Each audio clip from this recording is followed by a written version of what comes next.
Turn the water supply shutoff valve off. Remove the supply line connector nut. Use a towel or a bucket to catch the residual water.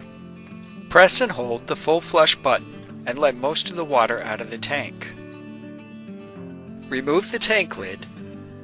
Press the blue button on the activation box to remove it from the push button. Using a sponge, remove the remaining water from the tank and then loosen the nuts underneath the bowl.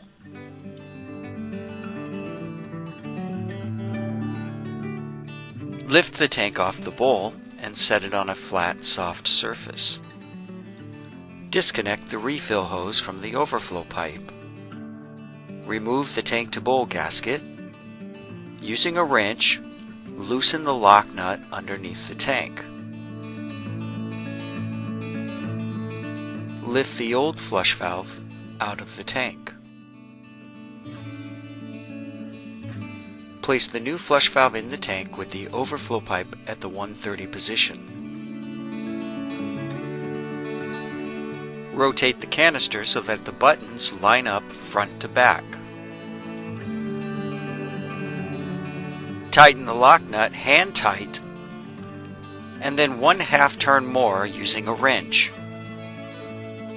Place the tank to bowl gasket on the threads of the flush valve. Carefully lift the tank and place it on the bowl. Reinsert the bolts and gasket into the tank.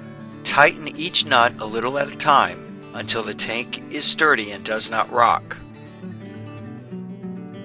Reinstall the refill clip to the top of the overflow pipe. Loosen the locking nut underneath the lid and remove the button. Remove the rubber pads and the spacer from the push rods. Remove the lock nut. Insert the push button and rods through the hole in the lid. Secure it to the lid with the lock nut. Thread the rods all the way into the push button. Set the lid onto the tank. If the lid does not sit flush, the rods will need to be cut. Using a hacksaw, cut one segment at a time until the tank lid sits flush and the push rods sit slightly higher than the flush valve.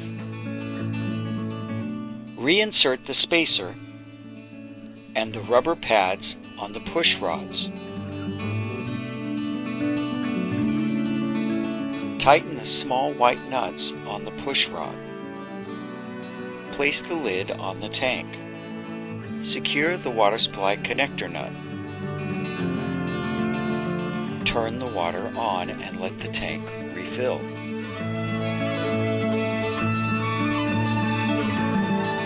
The half flush button should line up with the blue paddle, and the full flush button should line up with the gray paddle. Rotate the push button 180 degrees if needed. For further assistance, please contact Fluidmaster Technical Service Department.